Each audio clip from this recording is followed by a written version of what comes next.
As I was putting this course together, I wanted to have one of the final modules take what we did in the cluster linking hands-on and have a module where we simulate an on-premise cluster replicating data to a Confluent cloud in one region and then extend that to another region, ideally on the other side of the world.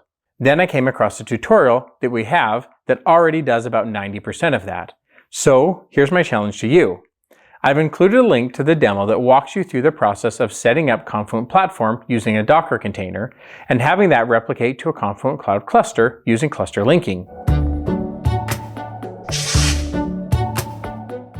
So first, I want you to follow that tutorial.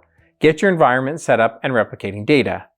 Next, I want you to find another location that is on the other side of the world from wherever you are and use cluster linking to add that as a destination using whatever replication pattern you'd like.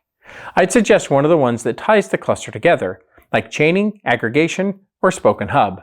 Then I want you to take down one of your clusters. If you selected an aggregation cluster, it might be interesting to take down one of the source clusters. Last, try adding a new replication pattern, or figure out how to take the cloud cluster and replicate it to your Confluent Platform cluster. The goal of this challenge is to play around, break things, and get a feel for what it's like to run a hybrid cluster. Use this as a test case for a project you're building in your own organization and see how it behaves. Basically, have fun and good luck. If you aren't already on Confluent Developer, head there now using the link in the video description to access the rest of this course, the hands-on exercises, and additional resources.